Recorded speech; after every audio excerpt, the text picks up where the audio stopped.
안녕하세요. 드림정류장 김희영입니다. 네, 오늘도 제가 오늘 토요일인데 외출하기 좀 1시간 정도 시간이 남아가지고 또 여러분 앞에 얼른 왔어요. 네, 더 매직 오브 싱크비. 크게 생각할수록 크게 이룬다. 네, 오늘은 제 6장입니다. 당신은 당신이 생각하는 크기만큼 대접을 받는다. 당신은 당신이 생각하는 크기만큼 대접을 받는다. 네, 생각의 중요성입니다. 여러분들 주위를 한번 둘러보세요. 그러면 어떤 사람들은 어떤 사람을 호칭을 할 때 이봐 김씨 아니면 이봐 박씨 네 이렇게 대접하고 있는 동안에 또 다른 사람들은 진지하게 네 선생님 아니면 네 사장님 네 사모님 이렇게 어떤 식의 대접을 받는 모습을 볼 수 있죠. 또한 우리는 어떤 사람들이 신뢰, 충성, 감탄을 자아내는 반면 또 다른 사람들은 그렇지 못한다는 사실을 알게 된다. 그리고 그 내막을 자세히 들여다보면 다른 사람들로부터 존경받는 사람들은 대부분 성공적인 인물이라는 것을 알 수 있다. 이것을 어떻게 설명해야 할까? 그것을 한마디로 표현하자면 생각하기에 달린 문제라고 할 수 있다. 생각이 바로 그 모든 차이를 만들어내는 것이다. 우리는 자신의 생각의 크기만큼 취급받게 되어 있다. 즉, 스스로 자신이 받을 만하다고 생각하는 대접을 받는 것이다. 자신 스스로가 자신을 나를 존중하면 상대도 나를 존중해 준다는 거. 네. 내가 상대에게 박씨, 이씨, 김씨 이렇게 호칭을 부르면 나 또한 상대가 나를 부를 때 박씨, 김씨, 아줌마, 네, 이것 봐요. 뭐 이런 식으로 대접받을 수 있다는 거죠. 그러니까 내가 존중받고 싶은 만큼 상대에게도 그렇게 존중해 주라는 거. 네. 사고방식이 당신의 가치를 결정한다. 생각이 바로 그러한 결과를 빚어낸다. 스스로 열등하다고 생각하는 사람들은 자신의 진정한 자격과 무관하게 열등한 존재가 되고 만다. 왜냐하면 생각이 행동을 규제하기 때문이다. 따라서 스스로 열등감을 지닌다면 행동도 그런 식으로 하게 되며 그 어떤 허식이나 허세도 오랫동안 유지되어 온 그러한 감정을 숨길 수 없다. 반면 자신이 현재의 업무를 맡을 만한 사람이라고 진심으로 생각하면 실제로도 그렇고 다른 사람들도 그렇게 생각할 것이다. 이러한 현상을 한마디로 표현하자면 다음과 같다. 자신의 생각이 자신의 행위를 결정하며 자신의 행위는 타인의 반응을 결정짓는다. 자신의 생각이 자신의 행위를 결정하며 자신의 행위는 타인의 반응을 결정짓는다. 성공을 위한 다른 단계들과 마찬가지로 존경을 받는다는 것은 근본적으로 간단한 문제이다. 다른 사람들의 존경을 받기 위해서는 먼저 자기 자신이 존경받을 만하다고 생각해야 한다. 그리고 스스로 자신을 존경하면 할수록 다른 사람들도 당신을 존경하게 되어 있다. 이 간단한 원리를 실험해 보라. 당신은 빈민굴의 주민을 존경하는가? 물론 그렇지 않을 것이다. 그 이유는 무엇일까? 왜냐하면 그 불쌍한 사람들은 자기 자신을 존경하지 않기 때문이다. 그는 자존심 부족으로 자신을 망치고 있다. 정말 그 자존감이 낮은 사람들은 행동도 그렇게 하기 때문에 남들 또한 그런 대접을 해주지 않는다는 거. 네, 그래서 일단은 자기 자신 스스로가 내가 정말 대접받을 만한 그런 사람이고 가치 있는 사람이고 존중받을 수 있는 사람이라고 생각하면은 타인 또한 나를 그렇게 생각해 준다는 거. 네. 그래서 일부러요. 중요하게 보이도록 애써야 된다고 합니다. 자존심은 우리가 행하는 모든 일을 통해 나타나게 된다. 이제부터라도 자존심을 높이고 그럼으로써 다른 사람들의 존경을 받는 쪽으로 초점을 맞춰보자. 중요한 사람처럼 보이도록 하라. 그것이 중요한 생각을 해내는데 도움이 된다. 그것은 당신의 외모가 중에 말을 한다는 간단한 법칙을 알려준다. 옷차림이 당신에 대한 긍정적인 면을 말해주는지 확인하라. 자신이 스스로 원하는 존재처럼 보이는지 확인하기 전에는 결코 집을 나서지 말라. 옷을 제대로 입어라. 그렇지 않을 이유가 없다. 올바로 입어라. 그것은 언제나 그만큼의 이득을 가져다 준다.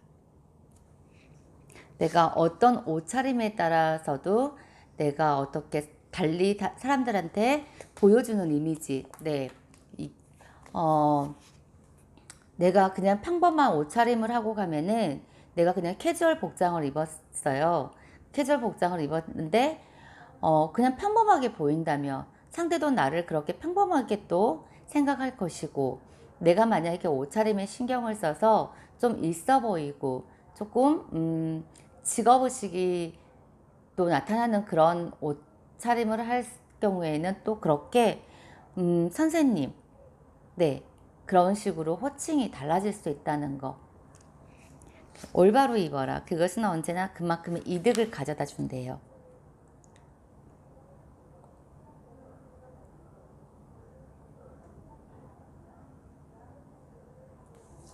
어느 심리학 교수님은 학기말 시험을 앞둔 학생들에게 늘 이런 충고를 들려주곤 했다고 합니다. 중요한 시험이니까 그에 걸맞는 복장을 하고 오게. 새 넥타이를 매고 옷도 잘 다려 입게. 구두도 반짝반짝 광을 내게나. 빈틈없는 모습이 빈틈없는 사고를 하는데 도움이 되지. 복장 자체가 심리적 상황을 반영을 한다고 합니다.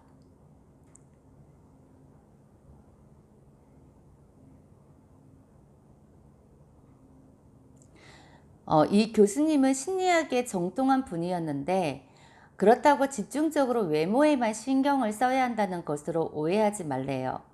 당신의 겉모습은 분명히 내면의 모습에 영향을 미치게 된다는 것을 말하는 것이다. 외적으로 어떻게 보이느냐에 하는 것이 내적으로 어떻게 생각하고 느끼냐에 영향을 미치게 된다고 합니다. 타인은 당신의 외모로 당신을 판단한다.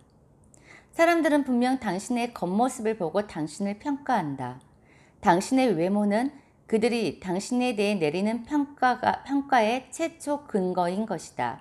그리고 첫인상은 그것이 만들어지는 시간에 비해 터무니없이 오래 지속된다. 어느 날 나는 할인 매장에 갔다가 씨 없는 포도를 1파운드당 15센트에 파는 판매대를 발견하였다. 그런데 다른 판매대에 가보니 아까 본 것과 똑같은 포도를 폴리에틸렌 봉지에 넣어 2파운드당 35센트에 팔고 있었다. 나는 저울 때 있는 젊은 점원에게 물었다. 1파운드당 15센트 하는 포도와 2파운드당 35센트 하는 포도에 무슨 차이가 있나요? 차이는 포장에 있습니다.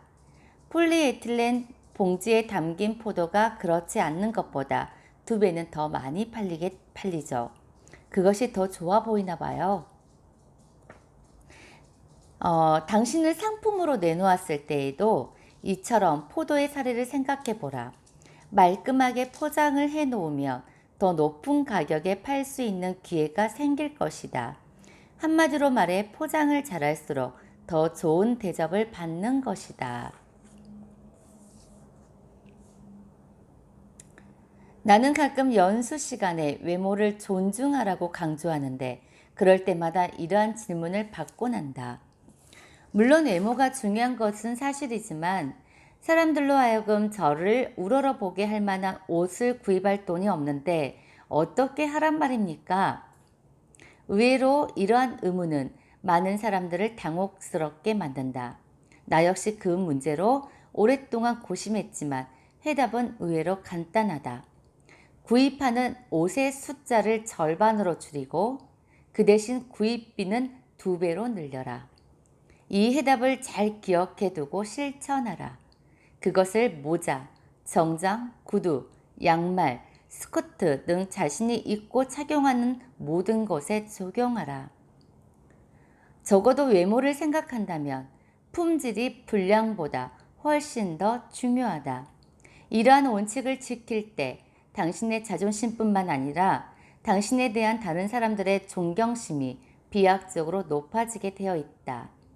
의류 구입비를 2배로 늘리고 분량은 절반으로 줄일 때 다음과 같은 이유로 실제로 돈을 지혜롭게 사용한 셈이 된다.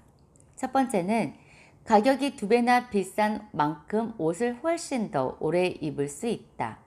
그리고 대부분 그러한 옷들은 품질이 뛰어나다. 두 번째는 비싸게 준 만큼 유행에 뒤지는 시기도 늦춰진다. 좋은 옷은 대개 최신 유행에 따른 것이게 마련이다. 세 번째는 훌륭한 조언을 들을 수 있다. $200 옷을 파는 상인은 $100짜리 옷을 파는 상인보다 손님에게 맞는 옷을 찾아주는데 더 많은 열의를 보이게 마련이다. 아, 그렇군요. 네.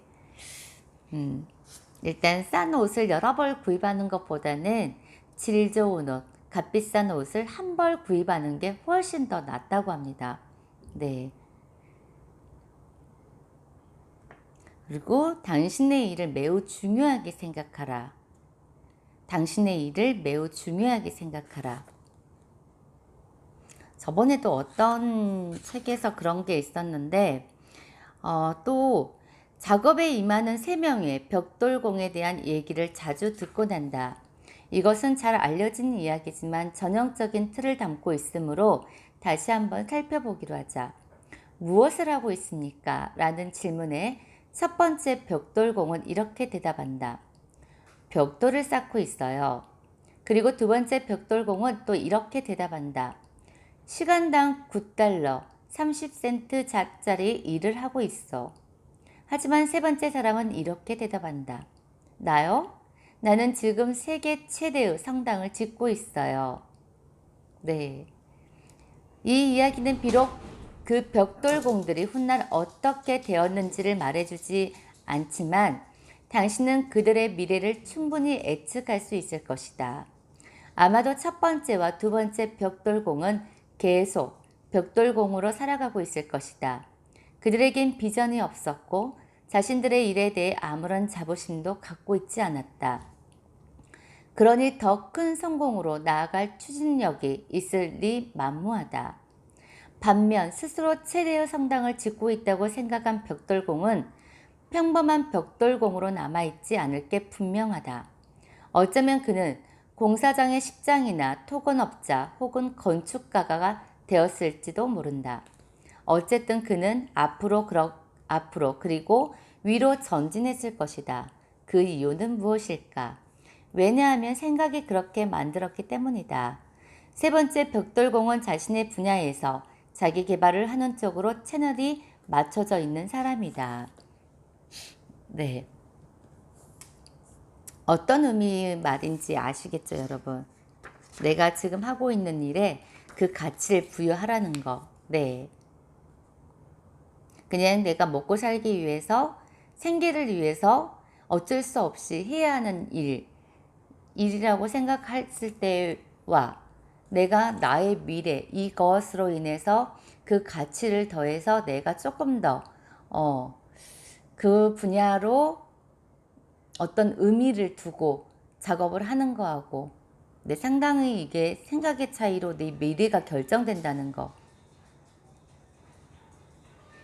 네.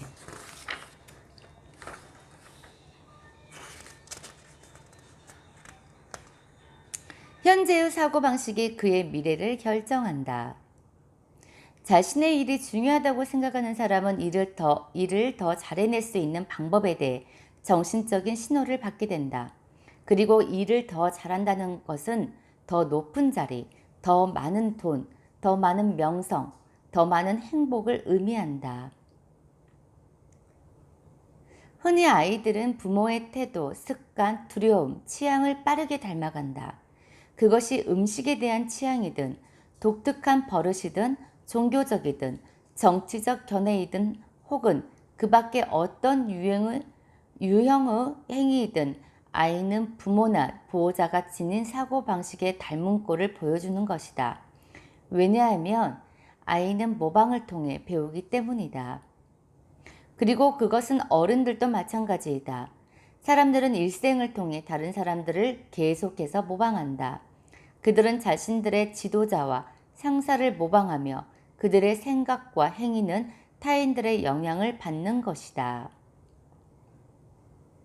그래서 주위 환경이 굉장히 중요하다는 거. 네.